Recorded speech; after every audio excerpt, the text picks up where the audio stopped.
Shalom adik-adik yang terkasih di dalam Tuhan Yesus Kristus. Apa kabarnya? Kita bertemu lagi di dalam sekolah minggu online kita hari ini.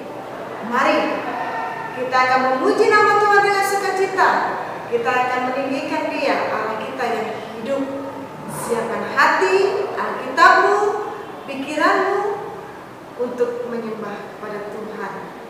Hari ini kita akan bersama-sama memuji nama Tuhan. Kita akan bersuka cita di dalam Tuhan. Kita naikkan pujian. Jagalah hatimu terhadap dosa. Mari kita bernyanyi bersama-sama.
Firman Tuhan ini menjadi satu motivasi di dalam kehidupan kita, karena di dalam Dia ada penebusan oleh darahnya, yaitu Tuhan Yesus Kristus yang telah mati bagi kita manusia yang berdosa.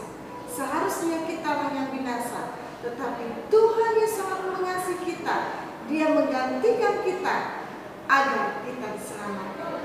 Yuk, kita akan membaca bersama-sama di dalam ayat hafalan kita hari ini.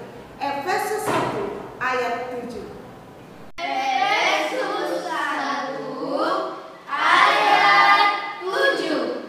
Sebab di dalam Dia dan oleh darahnya kita beroleh penebusan, yaitu pengampunan dosa menurut kekayaan kasih karunia-Nya. Efesus 1 ayat 7. Adik-adik, kita akan mendengarkan kebenaran firman Tuhan, namun kita akan mempersiapkan hati kita, pikiran kita untuk mendengarkan firman-Nya. Mari bersama-sama kita akan memuji nama Tuhan terlebih dahulu. Kita akan menyanyikan pujian. Ku puji, ku sembah, karena Engkaulah Yesus yang telah selamatkan.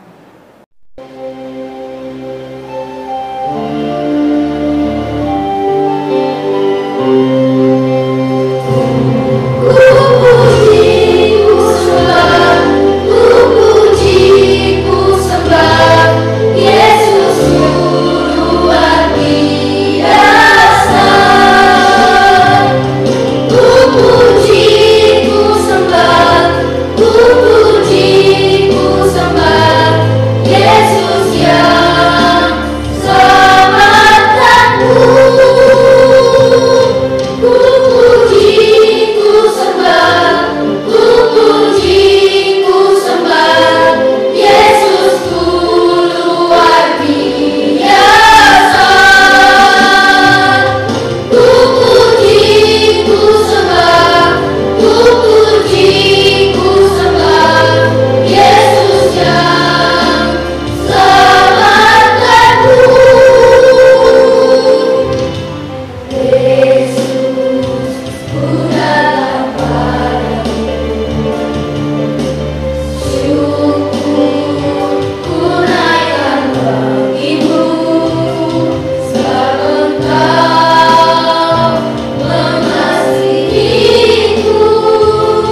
bersyukur atas kasih penyertaan Tuhan di dalam setiap kehidupan kami.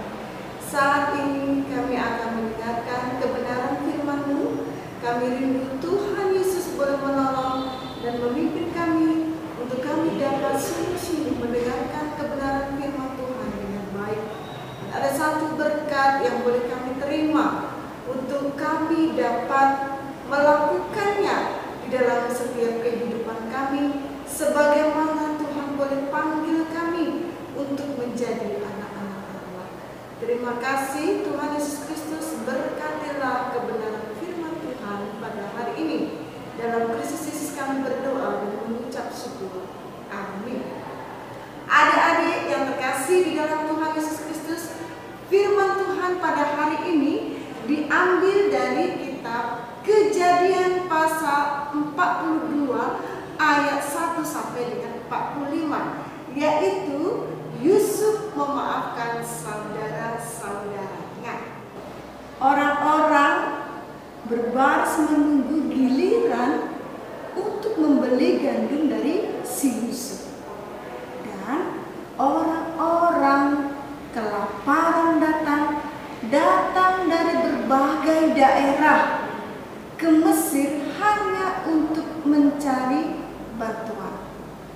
Akibat kelaparan ini pun juga dirasakan oleh saudara-saudara Yusuf yang ada di Kanaan. Nah, ada sekelompok orang mendekati Yusuf untuk meminta gandum. Tetapi Yusuf tiba-tiba terkejut. Kenapa? Karena Yusuf tahu, Yusuf mengenal mereka. Mereka ternyata adalah saudara-saudaranya. Yakub menyuruh ke-10 anak-anaknya untuk pergi ke Mesir karena mereka mendengar bahwa mereka dapat memperoleh gandum dari pemimpin setempat yang ada di Mesir. Putranya yang sulung, yaitu Benyamin, tetap tinggal bersama dengan Yakub. Saudara-saudara Yusuf langsung bertemu dengan Yusuf, tetapi mereka tidak mengenal Yusuf. Karena ketika Yusuf meninggalkan mereka, Yusuf masih remaja. Dan ketika saudara-saudaranya menjual Yusuf menjadi budak, umur Yusuf masih sangat remaja. Dan saat ini kurang lebih usia Yusuf 39 tahun. Yusuf tidak lagi menggunakan kain yang terbuat dari bulu domba. Tetapi saat sekarang ini Yusuf memakai jubah kerajaan, karena Yusuf sudah menjadi tangan kanan Fir'aun untuk mengatur semua yang ada di Mesir. Yusuf melihat saudara-saudaranya sujud kepadanya. Apa yang terpikir olehnya? Ya, benar, mimpi Yusuf sudah menjadi kenyataan. Jika dulu Yusuf melihat ada matahari, bulan, bintang sujud menyembah Yusuf dalam mimpinya, dan Yusuf juga pernah bermimpi ikatan gandum milik saudara-saudaranya sujud menyembah ikatan gandum milik Yusuf.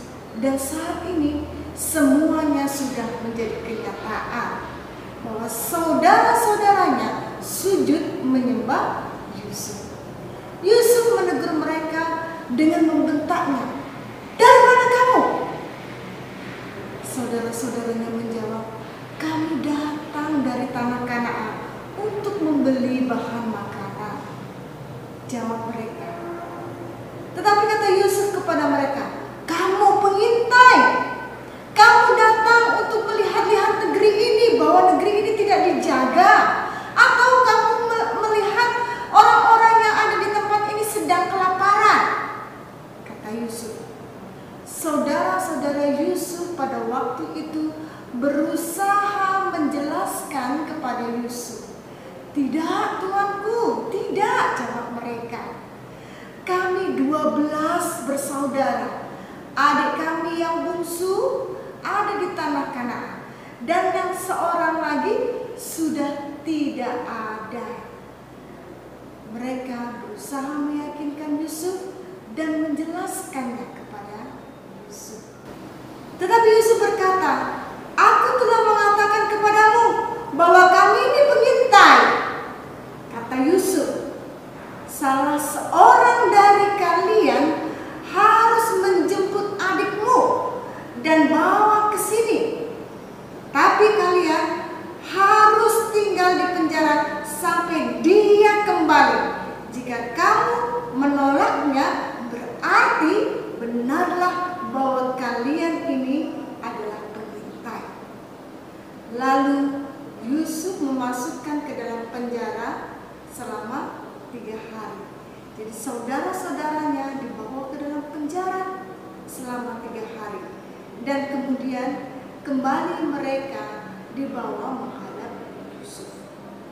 Yusuf berkata kepada mereka, "Karena aku menyembah kepada Tuhan, bawalah buah dan gandum itu pulang. Jika kamu ingin membuktikan kejujuranmu, bawalah adikmu yang bungsu menghadap kepadaku. Maka aku akan tahu bahwa kamu bukan pengintai dan kamu tidak akan dihukum mati." Kemudian saudara-saudara Yusuf saling berdiskusi, tetapi mereka tidak menyadari bahwa Yusuf mengerti bahasa mereka. Mereka berkata satu dengan yang lain, "Kita telah berdosa kepada Yusuf." Mereka kembali ingat akan perbuatan mereka kepada Yusuf pada waktu itu. Saudara-saudara Yusuf sadar mereka telah melakukan kesalahan kepada Yusuf dan menentang Tuhan. Adik-adik yang terkasih di dalam Tuhan Yesus Kristus, Alkitab mengatakan bahwa setiap manusia dilahirkan berdosa. Saya berdosa, kalian semua juga berdosa. Tidak ada seorang pun yang benar, seorang pun tidak.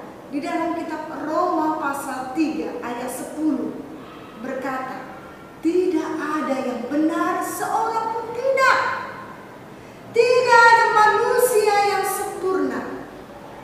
Kamu, saya telah melanggar perintah Tuhan melalui perkataan, pikiran, dan setiap perbuatan kita. Mungkin kamu melawan orang tuamu atau mengeluarkan ucapan-ucapan yang sia-sia, atau kamu mengatakan sesuatu kepada orang lain yang dapat melukai perasaannya. Kejahatan tidak hanya menentang manusia, tetapi juga menentang Tuhan. Tuhan itu suci dan Dia benci terhadap dosa. Saya tidak katakan Tuhan membenci orang berdosa, tetapi yang mau saya katakan, yang mau ibu tekankan pada hari ini, Tuhan itu suci dan Dia membenci dosa. Hukuman dosa adalah menghabiskan waktu di tempat yang gelap dan penuh dengan penderitaan. Kamu mungkin menganggap bahwa dosamu tidak terlalu berat, tetapi Tuhan menganggap bahwa kamu harus bertanggung jawab atas dosamu. Saudara-saudara Yusuf tahu mereka telah berdosa kepada Tuhan dan mereka juga berdosa kepada Yusuf. Mereka percaya bahwa mereka pantas mendapat hukuman itu. Yusuf pada waktu itu mengerti setiap apa yang mereka bicarakan. Air matanya mengalir dan ia langsung pergi menuju ke ruangan lain dan menangis di sana. Beberapa waktu kemudian, Yusuf kembali memasukkan Simon ke dalam penjara sampai saudara-saudaranya yang lain kembali untuk membawa adik bungsunya yaitu Benyamin ke Mesir. Yusuf memerintahkan para pelayannya untuk mengisi karung mereka dengan gandum untuk dibawa saudara-saudaranya, serta menyelipkan uang ke dalam gandum tersebut.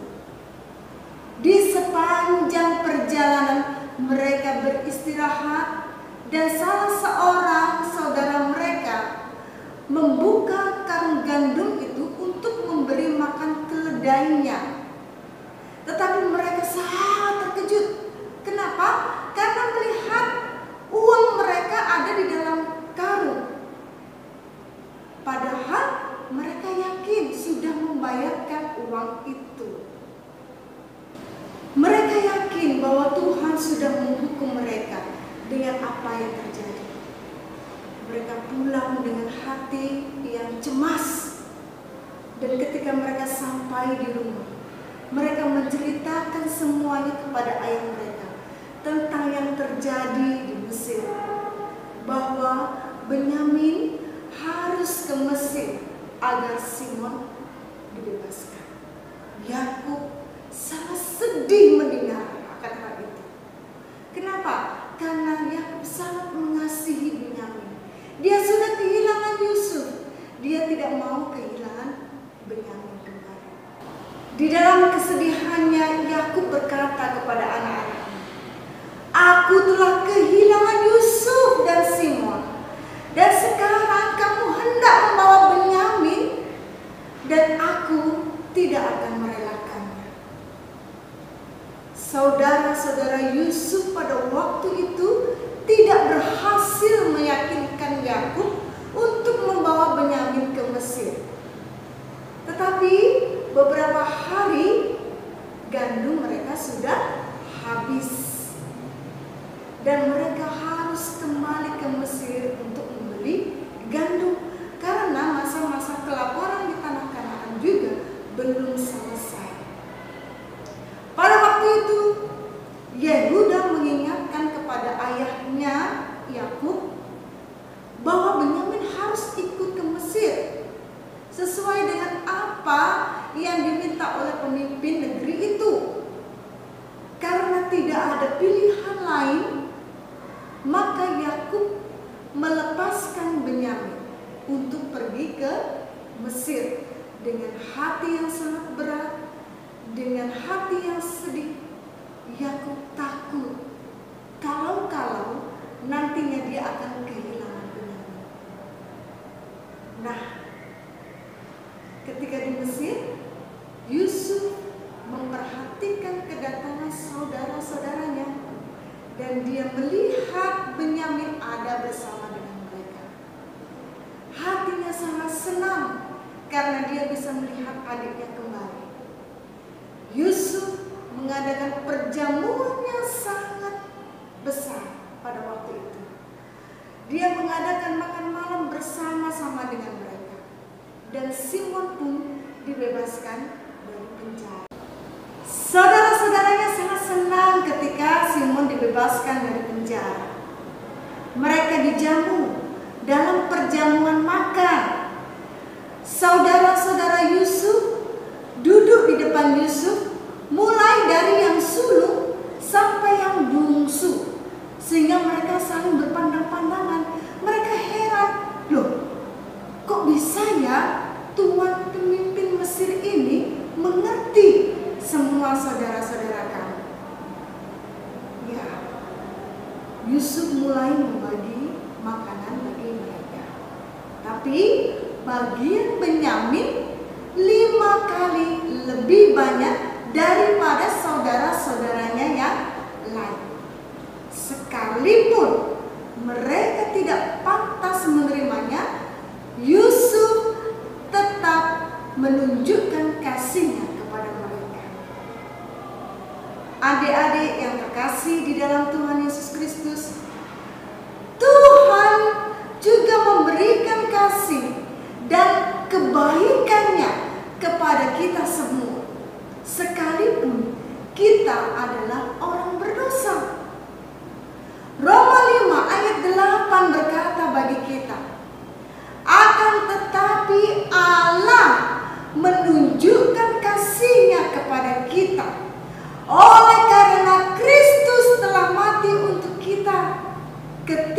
kita masih berdosa.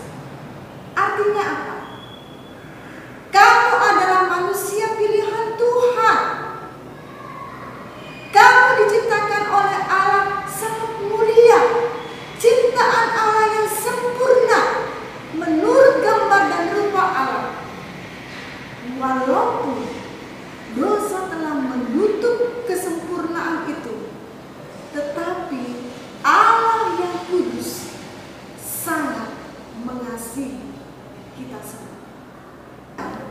Mereka membawa karung berisi gandum, dan tanpa disadari mereka, Yusuf telah memerintahkan pelayannya untuk mengembalikan uang mereka, dan Yusuf juga memerintahkan pelayannya untuk mengisi salah satu di antara karung itu cawan perak yang menjadi kepunyaan Yusuf di atas karung Benyamin. Saudara-saudara Yusuf pada waktu itu menginap di Mesir, dan pagi-pagi berikutnya mereka mulai bergegas. Mereka akan memulai kembali perjalanan mereka ke tanah Kanaan. Mereka pulang dengan rasa sukacita dan tidak menaruh curiga apapun apa yang terjadi di dalam karung mereka. Ketika mereka meninggalkan perbatasan Mesir, mereka melihat ada satu pelayan Yusuf menjemput mereka. Kemudian pelayan itu memerintahkan supaya mereka untuk berhenti dan bertanya, "Mengapa engkau mencuri piala tuanku? Mengapa engkau tidak berterima kasih dan memperlakukan tuanku dengan perbuatanmu yang jahat?" Tentu saja hal itu membuat terkejut saudara-saudara Yusuf. Saudara-saudara Yusuf menyangkal apa yang dikatakan oleh pelayan Yusuf pada waktu itu. Dan mereka berkata, "Engkau boleh memeriksa kami," kata mereka. Lalu pelayan-pelayan Yusuf itu berkata, "Pada siapa yang kedapatan piala itu, dialah yang akan menjadi budak tuanku," kata pelayan Yusuf. Lalu dengan rasa tidak bersalah, saudara-saudara Yusuf segera membuka karung-karung mereka dan mulai dari Ruben, dan akhirnya piala itu didapati di dalam karung Benyamin. Kembali ke Mesir dengan perasaan yang heran dan sangat takut. Kenapa kok bisa seperti itu? Dan setibanya di Mesir, Yusuf marah kepada mereka. Dan mereka mengatakan bahwa Benyamin harus menjadi budak Yusuf. Dan Benyamin harus tinggal bersama-sama dengan Yusuf di Mesir. Yehuda memohon kepada Yusuf pada waktu itu supaya Benyamin tidak menjadi budak bagi Yusuf di Mesir. Yehuda berkata dan menceritakan akan ayahnya Yakub, kesedihan yang dialami oleh Yakub ketika kehilangan Yusuf, anaknya yang sangat dikasihi. Yehuda memohon kepada Yusuf agar Yusuf mengabulkan permintaannya, supaya Yehuda lah yang menggantikan Benyamin untuk menjadi budaknya. Yehuda menjamin keselamatan Benyamin oleh karena ayahnya sangat mengasihi Benyamin. Yehuda takut kalau nanti Yakub ayahnya kehilangan Benyamin, maka Yakub akan sangat sedih dan akan mati. Oleh sebab itu Yehuda berkata, "Biarkanlah aku yang menjadi budakmu, dan biarkanlah si Benyamin ini kembali kepada ayahnya." Ketika mendengarkan hal itu, Yusuf mengusir semua orang yang ada di dalam ruangan itu. Yang ada di dalam ruangan itu hanya Yusuf dan saudara-saudaranya. Dan lalu Yusuf menangis sejadi-jadinya. Dia meluapkan rasa rindunya kepada saudara-saudara dan mengatakan kepada mereka, "Akulah Yusuf, saudaramu yang telah engkau jual menjadi budak domba." Adik-adik yang terkasih di dalam Tuhan Yesus Kristus, ketika saudara-saudaranya mendengar bahwa dialah Yusuf yang telah menjadi pemimpin bagi Mesir, saudara-saudaranya menjadi takut dan gemetar. Mengapa? Karena mereka berpikir jangan-jangan si Yusuf ini akan membalaskan setiap kejahatan yang telah kita lakukan kepadanya di masa-masa yang dulu. Tetapi Yusuf berkata kepada mereka, "Jangan takut, akulah Yusuf, saudara, yang kamu jual ke Mesir sebagai budak. Jangan bersusah hati. Jangan bersusah hati. Allah telah mengutus aku supaya aku menyelamatkanmu dan keluargamu dari kelaparan." Yusuf mengampuni saudara-saudara. Yusuf memperkatakan suatu perkataan yang luar biasa. Ini adalah rencana Tuhan bagiku untuk aku dapat menyelamatkan kamu dan keluargamu. Adik-adik yang terkasih di dalam Tuhan Yesus Kristus, walaupun kita juga sudah berbuat dosa, Tuhan tetap mengampuni kita. Tuhan Yesus rela menderita di atas kayu salib. Untuk apa? Untuk menebus dosa kita. Di dalam ayat hafalan kita tadi, di dalam Efesus 1 ayat 7 yang berkata bagi kita, "Sebab di dalam Dia dan oleh darahnya kita beroleh penebusan, yaitu pengampunan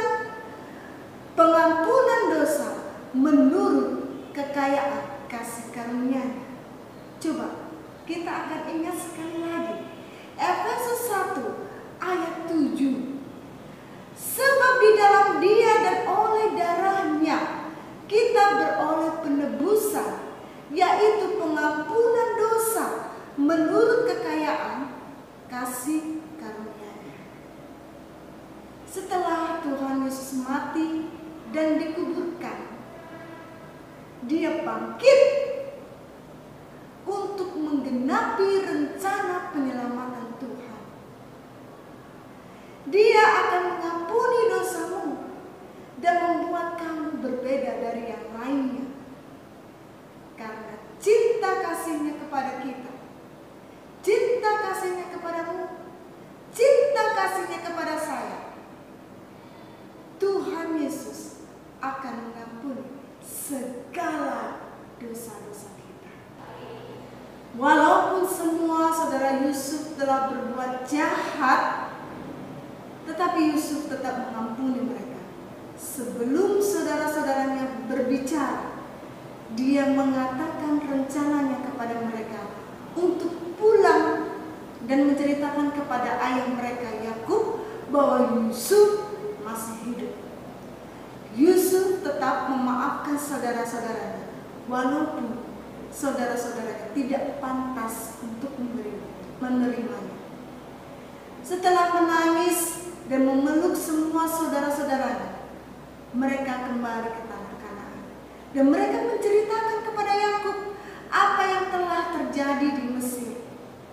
Yusuf menjemput ayahnya Yakub dan membawanya ke Mesir bersama dengan saudara-saudaranya. Yusuf bersama saudara-saudaranya beserta ayahnya tinggal di Mesir. Yakub dan seluruh keluarganya bersuka cita oleh karena anugerah yang oleh Tuhan Allah nyatakan di dalam kehidupan mereka. Mereka tinggal di tanah Mesir, di tanah Goshen dengan berbahagia. Dan Yakub mengakhiri masa hidupnya di Mesir. Kurang lebih selama 17 tahun lamanya, Yusuf dan keluarganya hidup dengan bersukacita. Adik-adik yang terkasih di dalam Tuhan Yesus Kristus, Tuhan akan melakukan segalanya yang terbaik untukmu. Mungkin kamu tidak mengerti mengapa segala sesuatu terjadi di dalam kehidupan kita. Mungkin kamu tidak mengerti mengapa kamu harus pergi untuk belajar, untuk sekolah, bahkan di masa-masa pandemi ini. Mungkin kamu juga tidak mengerti mengapa Tuhan saya harus belajar melalui online. Mengapa situasi ini harus terjadi? Atau mungkin kamu juga tidak mengerti mengapa Tuhan izinkan keluargamu pindah ke kota lain. Dan kita juga tidak mengerti mengapa Tuhan masih izinkan masa-masa COVID ini masih kita alami sampai saat ini. Mungkin hal ini adalah sesuatu yang tidak adil terjadi di dalam kehidupan kita. Tetapi satu hal melalui peristiwa Yusuf ini, kita boleh dimengertikan dan kita harus mengingat bahwa Allah, Tuhan, menguasai di dalam seluruh kehidupan kita. Tuhan Allah berotoritas di dalam seluruh kehidupan kita. Dan sebagai anak Tuhan, kita harus percaya bahwa Tuhan adalah yang terbaik di dalam kehidupan kita masing-masing. Roma 8 ayat 28 berkata kepada kita sekalian, kita tahu sekarang bahwa Allah adalah turut bekerja dalam segala sesuatu untuk mendatangkan kebaikan bagi mereka yang mengasihi Dia. Roma 8 ayat 28 sekali lagi berkata bagi kita, kita tahu sekarang bahwa Allah turut bekerja untuk mendatangkan kebaikan bagi mereka yang mengasihi Dia. Tuhan turut bekerja di dalam hidupmu, di dalam hidupku, di dalam hidup kita semua. Dia mau agar kita senantiasa percaya dan berpengharapan penuh di dalam Tuhan. Tuhan juga telah mengampunimu, walaupun sesungguhnya kita tidak pantas untuk menerima. Tuhan Yesus Kristus, Putra Allah, dan Dia bangkit di antara orang mati. Agar apa? Agar kita tidak menerima penghukuman karena dosa-dosa kita. Roma 10 ayat 13 berkata kepada kita, sebab barang siapa yang berseru kepada nama Tuhan akan diselamatkan. Apa artinya berseru? Apakah hanya berkata-kata di dalam mulut kita? Tidak. Berseru berarti apa? Berseru kepada Tuhan berarti menggantungkan diri kita sepenuhnya di hadapan Tuhan. Menggantungkan kepercayaan kita seutuhnya kepada Allah. Jika kamu melakukan perintah Tuhan, maka kamu akan diselamatkan dari siksaan dosa, dan Dia akan membuatmu hidup bahagia. Apakah pada saat ini kamu mau berpaling dari dosa dan berseru kepada Tuhan agar kamu diselamatkan? Mari kita bersatu hati di dalam doa. Tuhan Yesus Kristus, Tuhan yang mengasihi kami, kami bersyukur atas kebenaran firman Tuhan yang telah dinyatakan bagi kami. Pada saat ini ya Tuhan, kami rindu Tuhan boleh membuka hati dan pikiran kami untuk kami menerima anugerah kebenaran firman Tuhan yang dinyatakan di dalam kehidupan kami. Tuhan Yesus, biarlah Tuhan boleh memberkati setiap anak-anak-Mu yang sungguh-sungguh mau datang kepadamu. Terima kasih Tuhan atas kebenaran firman Tuhan yang dinyatakan bagi kami pada hari ini. Terpuji dan termulialah nama-Mu dari sekarang sampai selama-lamanya. Amin. Oke, adik-adik yang terkasih di dalam Tuhan Yesus Kristus, sampai jumpa. Tuhan Yesus memberkati. Shalom.